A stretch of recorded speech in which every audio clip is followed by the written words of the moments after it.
Your host, Catherine Taylor, and this is the show about writing in all its magnificent forms. But from time to time, I find guests who I think have wonderful and interesting skills to help you in your online journey, whether you're a writer or whether you're just in business. And I feel that I have to share these stories with you. So today, my guest is an international personal branding and image consultant and fashion stylist and certified color consultant with more than 20 years of experience. She is the owner of Shelley Golden Style and is coming to us from San Francisco, California, right on the other side of the world. Well, not world, but North America to Newfoundland. She's fourth generation in the clothing and fashion business, and having lived in Europe and the Middle East for 15 years, her experience is rich and diversified. And I've had the pleasure of a session with her recently, and I'm so excited to share what I learned and to hear from her. Hi, Shelley. How are you? I'm awesome. How are you? Good. I love technology because here I am and there you are, and the things we can do now are just amazing. I love it. Right. Like, from literally coast to coast on this continent. Exactly. And Shelley, the thing is that when I say like do something like this and be able to do it, but also thanks to you, be able to look pretty good while we're doing it, which was why I wanted to share so much what you do. I was fascinated by it. And I first met you through Cheryl Plouffe, and I was doing an online video program, and this was part of the training. She gave us an opportunity to meet with someone who could help us tweak our style online and how our background would look and our lighting. And, you gave me a lot of pointers. I'm going to just let you talk a little bit about that. Oh, good. Actually, you already looked so great. But it's fine tuning. It's all the little things that add up to the whole. As I say, everything in your box needs to be in alignment. So it's really, yes, it's the lighting on your face, but more than that right now, it's everything that's behind you. And are there things that are distracting? Are there things that are nice? Are there things that calm you down? Also, how you wear your clothing. So you want people to look at your eyes, but then you want them to come down your front torso so that they can see your body and see your nonverbal language. So it's all these little pieces all put together. And it's very interesting because when we're working sort of with this part of the body and not working with the whole body, it's where you don't want to be looking like this head that's floating around talking. What little bit we can show, it's so nice if it has a message or it presents you well, even to the point of where I'm looking at you. I'm actually trying to look at the camera because for people who do this sort of thing, you're not actually looking at your guest. You're right. Quite often looking at a little dot. So that's another thing that you have to learn about this and your connection with the audience. But when I'm looking at you, just seeing where your head is placed in the screen, where your eyes are, the whole package. And I really am drawn to your face. I'm there and everything brings me there, the colors and so on. And I loved it when you worked with me. I love the things that you pointed out. But Shelley, how did you get in this business? Tell me a little bit about your background. So I am practically born into this business. So as you mentioned in the intro, so I'm fourth generation in the fashion and clothing business. So it was always, from the time I was like my mom's little fashionista in training, I had to make sure that I couldn't go out of the house unless I looked good. And so I learned how to put things together. I actually studied textiles. When I went to college, I'm a costume historian. I used to teach history of costume at a fashion design school. I've lectured on it around the world.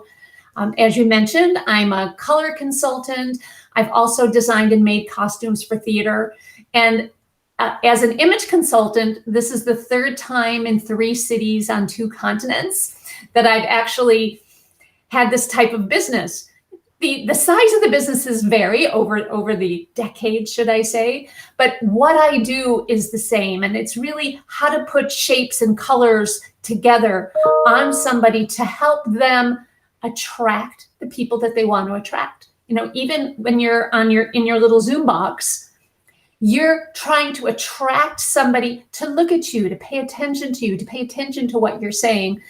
And at the beginning of COVID, I was going to do a workshop with somebody, and literally our first day to talk about it was the day California closed. So it's like, okay, I guess I will help people look their best in line in their box.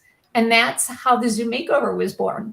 Well, a lot of things came out of this crisis. A lot of people adapted, even myself, because I was in a studio. I didn't have to worry about lighting or what my set looked like. I would just sit there, and there was someone looking after that, telling me what to do and fixing things up. And then all of a sudden, I had to jump in where I had to think of things like that. So someone like you is so valuable, because, when I had my session with you, you pointed out things about lighting. I had a light that was too strong, that was washing me out, and I pulled back to a smaller one. And I've ordered a second one, by the way, so I can kind of get that balance on either side. It's not here yet, but things like that you pointed out to me. Yeah, I found that they made a real difference. And a lot of people, when I go online now, I was, I'm on meetings at different times, which are Zoom meetings, and quite often people are not well lit, or you see the top of their head, or the camera is looking up their nose. And I mean, these are so easy to fix. Like, just talk a little bit about your Zoom makeovers. Okay, I feel like I'm going to lose my voice in a second. I don't know why. Uh-oh. You've got so many good things to say. I can feel while you're clearing it. So I've created this Zoom makeover that's like 5 steps, and it's really they're really simple. It's like, first of all, it's positioning, like camera angle. Like you said, is it looking up your nose? If you could see the ceiling, it's not good. If you could see someone's floor, it's not good. So it's camera angle. Lighting. And lighting is the most important thing, because it's the first thing that people notice when they're talking to you. Are you in the light? Are you in the dark? So you really want to have both sides of your face evenly lit. Also, what does your background look like? Is it a mess? Is it neat? Is it organized? Is it a plain wall? Do you have glare? Do you have distractions? So right now, this is our new business card. This is your calling card. And it's not just you, it's you and everything in your Zoom box. So background's important. Also, as a color consultant, I'm really particular about what colors to wear for 2 reasons. One, what color works best on you to make you like jump out to be in the foreground, but also what color works best on you in the background you're in. Do you have do you have dark furniture behind you? Do you have a white wall, a dark wall? So you want to stand out. You want to wear something different, a different color than your background. And then for men and women who wear makeup, I don't know, by default, just kind of realized I could have Zoom specific makeup techniques to help counterbalance the blue light coming from your monitor, and also to create a little bit of a 3-dimensional look on this 2-dimensional platform that we're stuck in a box with. Exactly. And so often I find when I have guests, I like to have an advanced session with them, just so that I can have a look at what their lighting is, because that can be very challenging if they arrive and I can't see their face because they're backlit. Or right. I've had issues with glare. I've had them moving things around just because I want them to be seen, and I want them to look good when they're on the show with me. And these are such easy things to fix, but if you're not attuned to them, and if you just are showing up and just not giving it any thought, you don't see them. You maybe are not aware how easy it can be to make these simple improvements. And one thing you said that I just loved, this is your business card now. Isn't it? I actually came up with that this weekend. Mm-hmm. I kind of said different things, like look at it as the the landscape in front of your house. It's your street, it's your curb appeal. But right now, it's your calling card. It's your business card.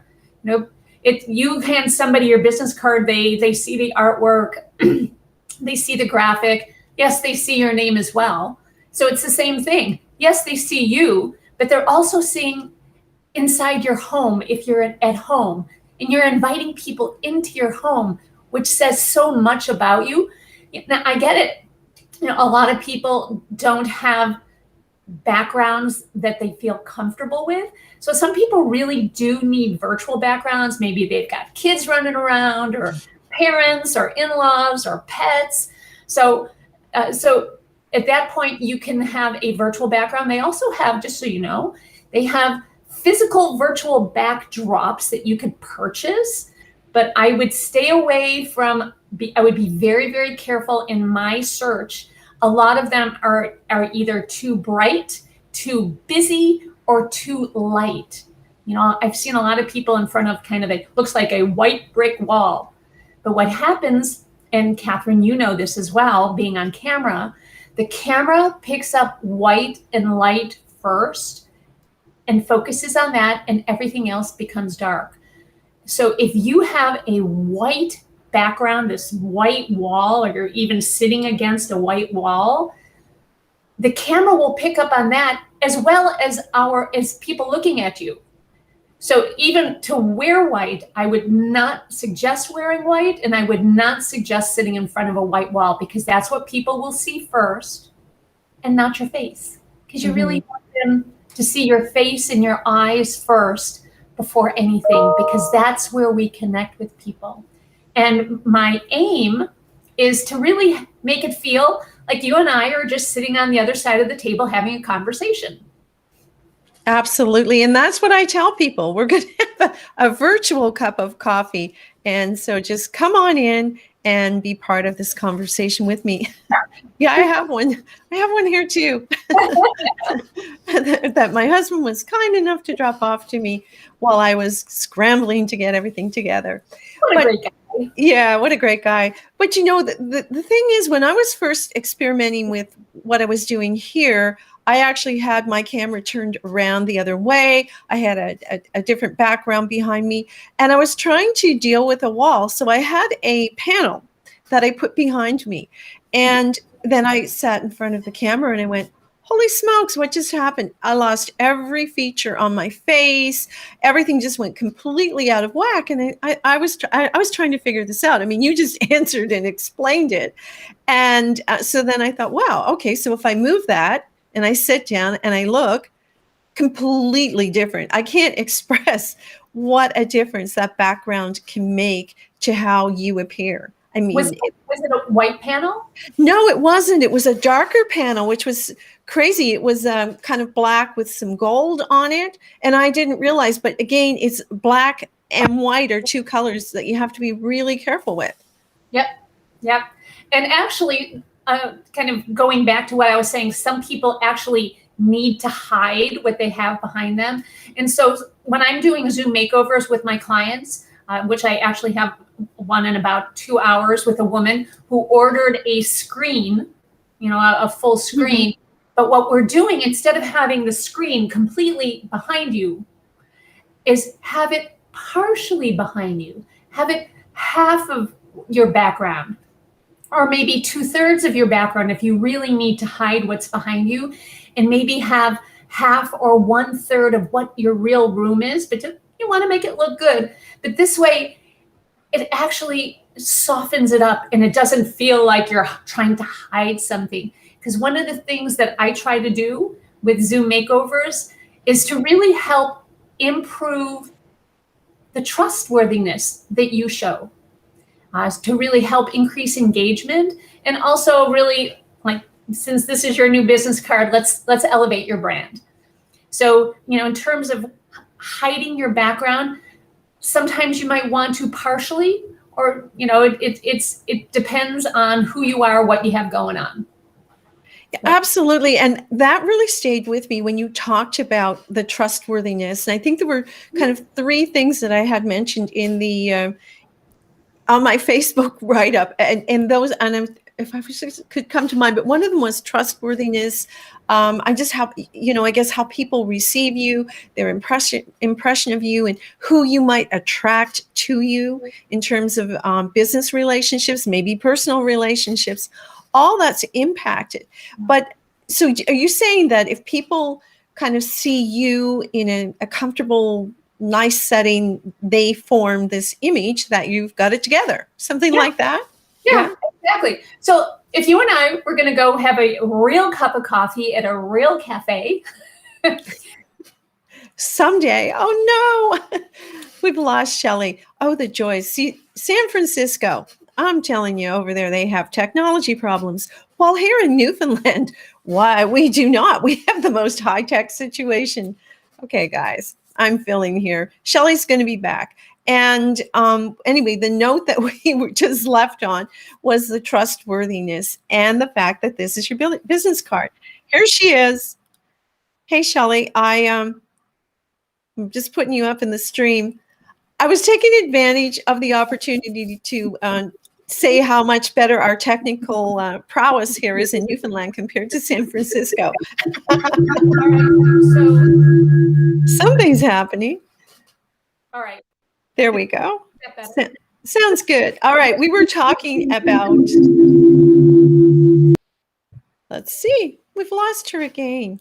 You know what? If this doesn't totally get back on track, I'm going to do a whole other interview with Shelley because she has so many great things to say.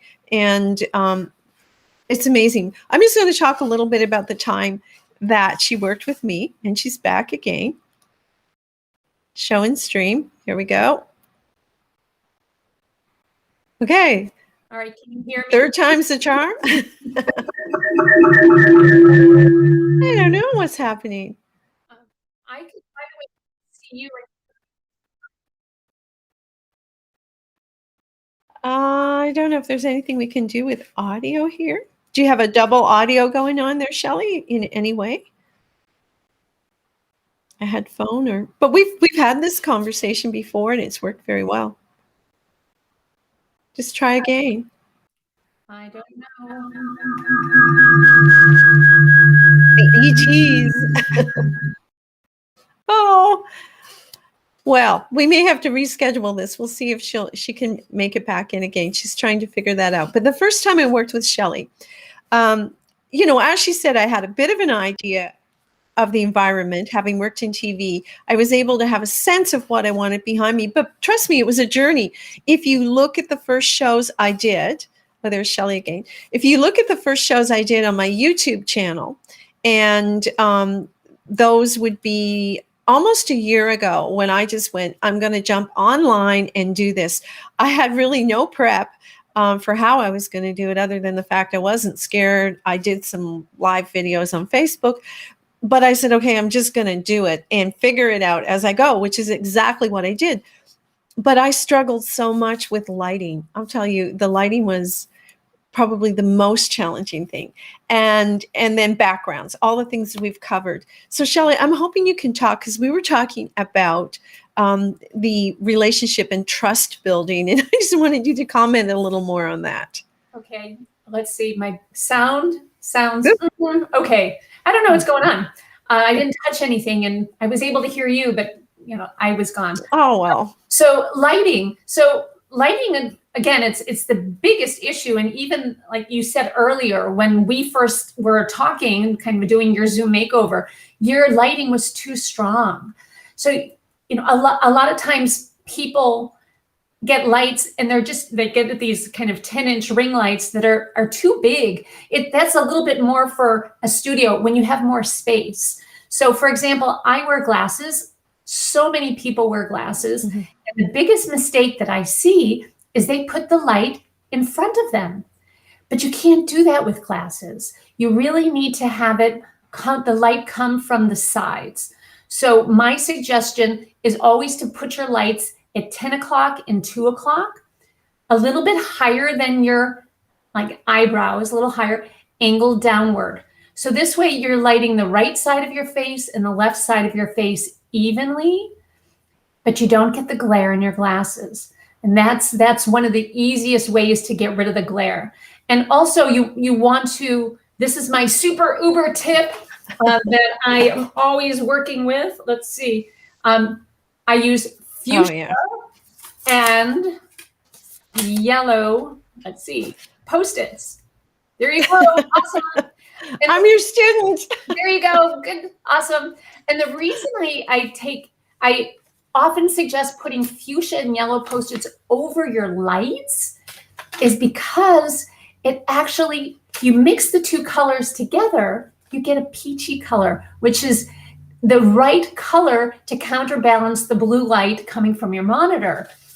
And it doesn't matter whether you're light-skinned or dark-skinned, it's the right color combination. You know, sometimes you might want to have, depending upon how much light is coming in from the windows, what color it is, you might want to have some more yellow. You might want to have a few more pink, but putting them together, it softens the light on your skin and it makes your skin look more like a more of a realistic color. And again, like I said, my aim is that it just feels like we're sitting across the table having a cup of coffee or tea in my case. So.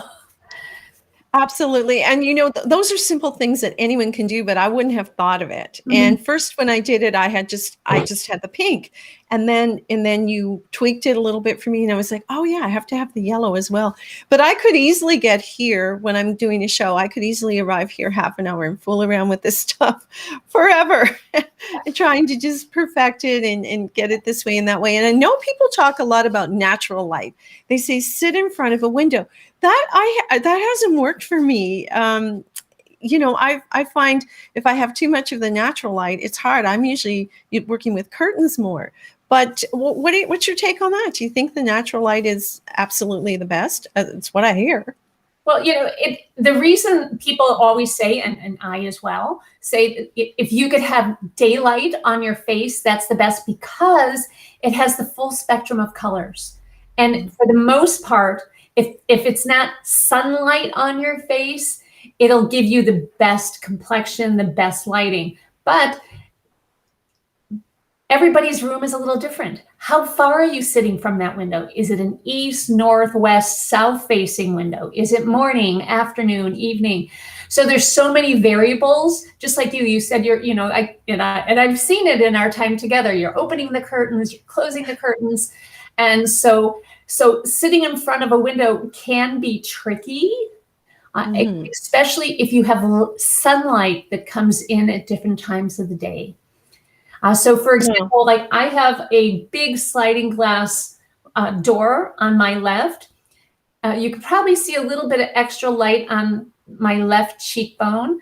So I have extra lighting on the right side that I try to balance that out with. I also have lights on both sides, but I try to balance it out. And every time I jump on a call, especially if I'm doing an interview like this, is I actually check out my lighting before I jump on a call. Oh, okay, do I need to close my blinds a little bit because my sofa behind me gets completely whitewashed in the late afternoon?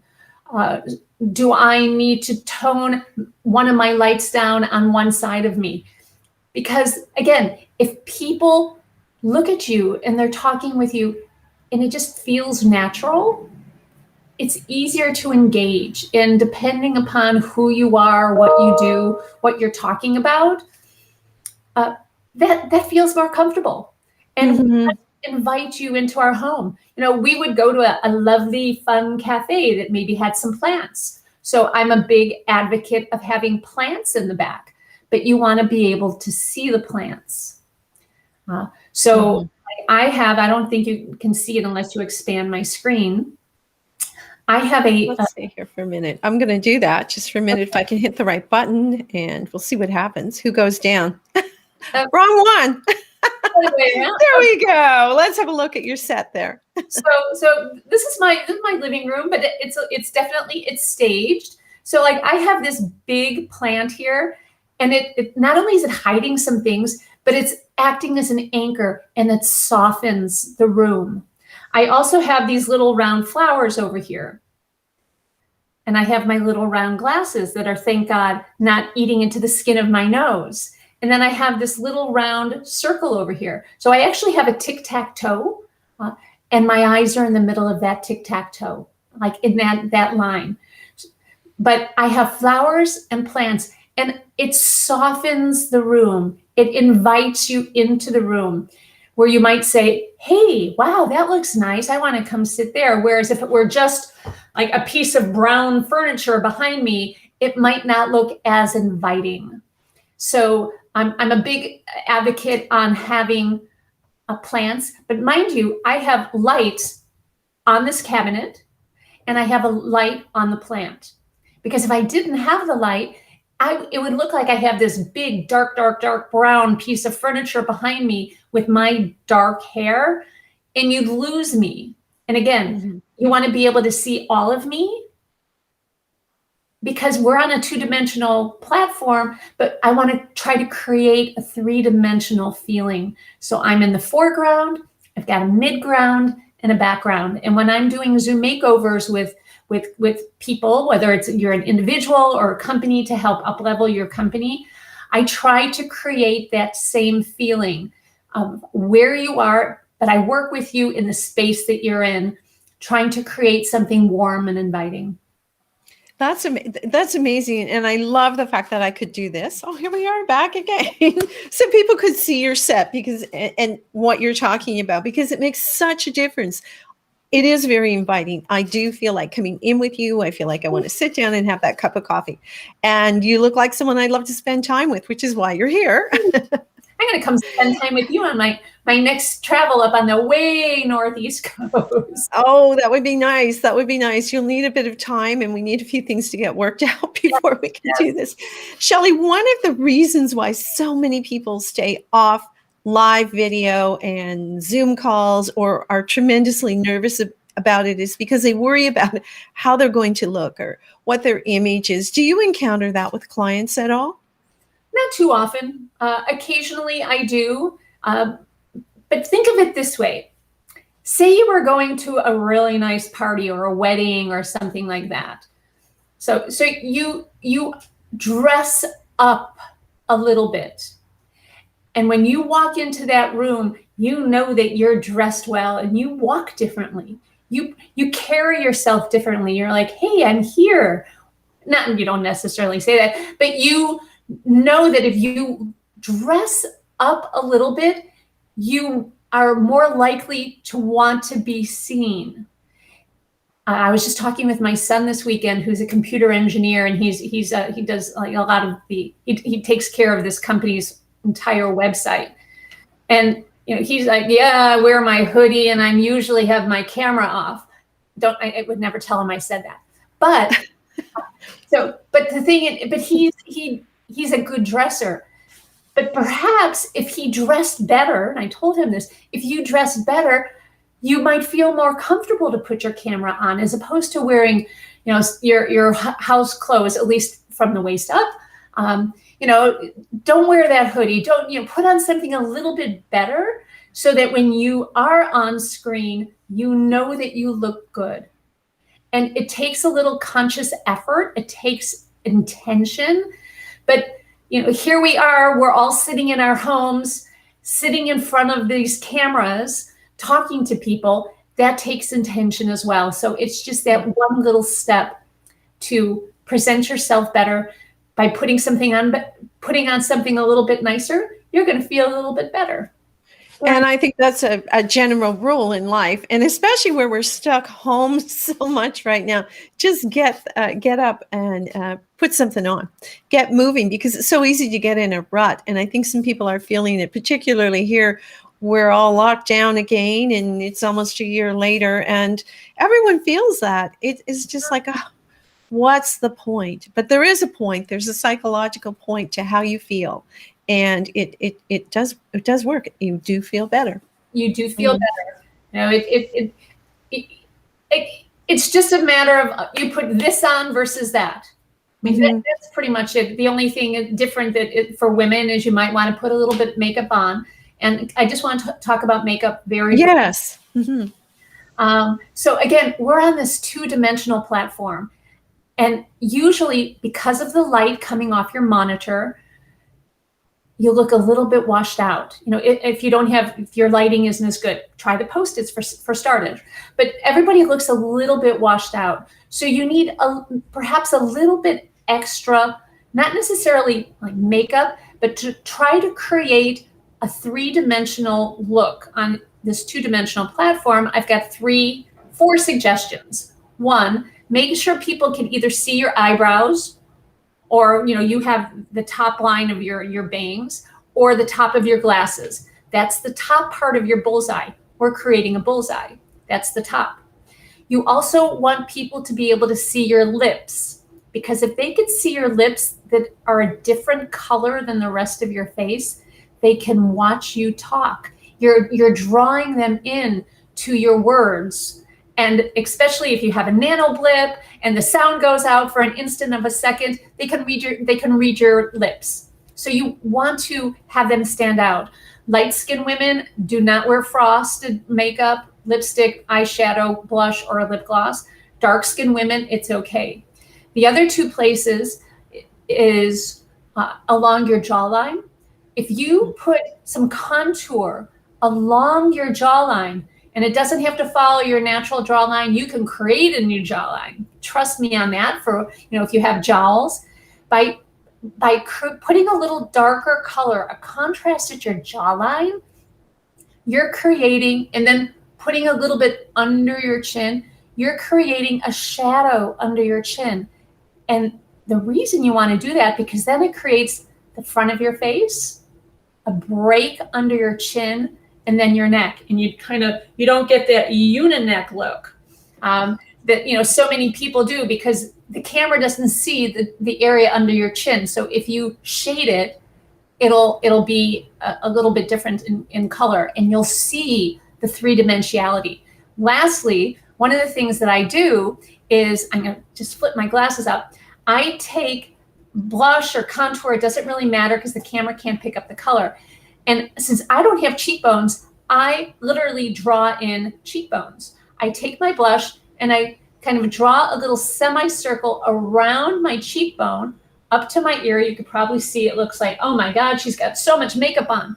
But the reason I do that is to create the illusion of cheekbones to give me a little bit of a lift.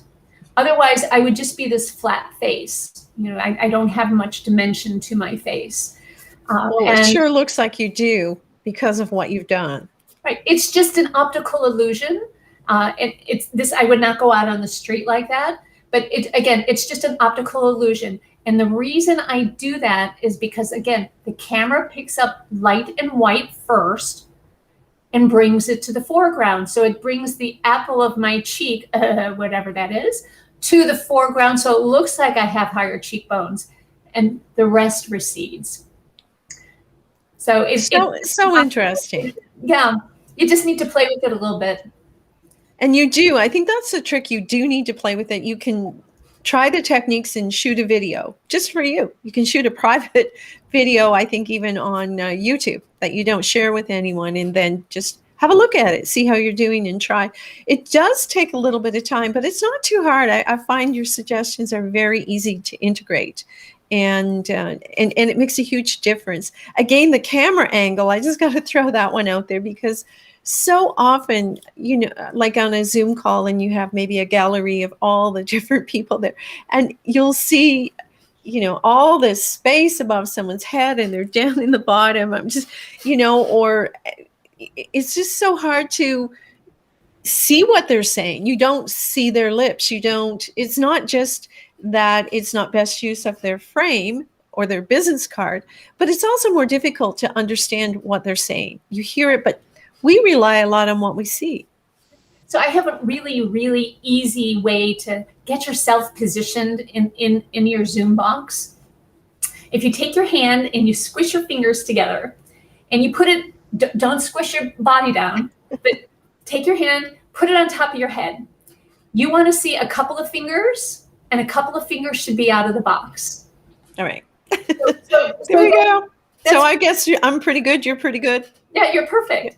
And so, you trained me. And the reason that that's an easy way to measure, okay, so that's the top of the box. And then the bottom of the box for women, you want like over your nipple line. So if you take your thumbs and you put them under your armpits and put them across your body, that's the line where you want to be. Because you don't want the fullest part of your bust at the bottom of the box. You want it just above that. And the reason I'm kind of putting the bottom of the box there is so that we could see as much of your body, as much of your head and torso as possible without getting to the fullest part of your bust, so that we can read as much nonverbal body language as possible, because that's the one thing that we're really missing on Zoom. Because if you and I were talking and I wanted to jump in and say something, I might tap my foot or like move my fingers, but you don't see that. So to engage, to help you kind of read my body language, I wanted to show you as much of it as possible within my Zoom box. I also say, try to take up that center third, like that whole center third, take up that real estate. People will feel more engaged with you. And that's what I aim for. And, you know, Shelley, I do things depending on what computer I'm working with. Like this is my iMac, but I have a couple of books under it trying to get that angle, and I play with it a bit to get that angle down. I have the camera just a little higher. If all of a sudden I move to my my portable, my iMac, well, this is my iMac, my whatever, my portable MacBook. The other one, yeah. The other one. Okay, then I've got to set a whole other thing up, and I've got a picture of it. And I'm going to have to learn how to share these things on here. It's pretty easy, I think. But I have a box that I mount it on to get it high enough to actually get the angle that I want. So there's no harm in playing with it, but you need that bit of time. Right. You know, take the time before you actually have to do what it is you have to do, and play with it and get these things out of the way. And once you get it figured out, for the best part, you're done. Yeah. And just like you said, you want their camera to be at your eye level or a tiny bit higher to force you to open your eyes, as opposed to what I call the puppy dog look, looking down. You certainly, you don't want to look under your chin, up your nose. But if you've got that camera straight ahead, so lift up your computer, or maybe like I sit on a pillow because I can't change my monitor. I have a pretty high monitor. So I sit on a pillow to get my head up. If I take my pillow away, I'm going to be down here. Not near as good. Okay, where's mine? Oh, I can't go any lower. I have a chair that I sit on, and I was sitting on a chair where I was putting pillows, and was like, oh, this is driving me crazy. So I bought kind of a bar stool, which I can raise up to a height that I like. Now it's not going to go really low, but I don't need that. So, I'm trying to capture some of the background. So these are all like great tips for folks who are watching. And Shelley, I wanted to talk to you about your time in the Middle East, but I don't want to keep you here all day, but you will do international consultations and people can reach out to you. I'm just going to make sure I have your webpage up there, and you're also on LinkedIn. We'll just pop that up if anyone wants to connect with you through LinkedIn, Shelley E. Golden. Yeah. And, I feel that people who are in business and who are representing their companies, who are doing things like I'm doing, it's a really worthwhile investment to take that time to learn how you can do this, because it is your calling card. It is how people see you, trust you, and we do business with those we like and trust. That's right. So I lived in Europe and the Middle East for 15 years. So I get all the different like innuendos of how people present themselves. And it's super important right now to present yourself in the best possible way to elevate your brand. So I balance a little bit of art, a little bit of psychology, and you're going to look better and get noticed. Very nice. And actually, one little point to throw in there, where you have lived in those other cultures, when you're doing business online, like we can be doing now on Zoom, you have to think of the cultures. You have to take your time, do a little research, because there are things that we might take for granted in our culture. We're pretty much the same, Canada and the US, for the most part. But I mean, if you're starting to deal with European countries or Middle Eastern countries or countries maybe in Africa, what are their norms and what things might you do that would not be quite acceptable? So these are all things to think about as well, but that's a whole other conversation. I just want to thank you so much for the time you've taken today to share your incredible knowledge and to make it so much fun. Well, thank you so much. Thank you for having me. It was so fun working with you, and thank you for having me on your show. This is great. Oh, a pleasure. And I just encourage people to definitely check out your site. It's certainly worth doing, and you won't regret it. You're fun to work with. So have a great day over there in San Francisco, and perhaps we'll get together for a real coffee sometime soon. That'd be great. Okay. Ciao. Bye now. Bye-bye. Okay, we're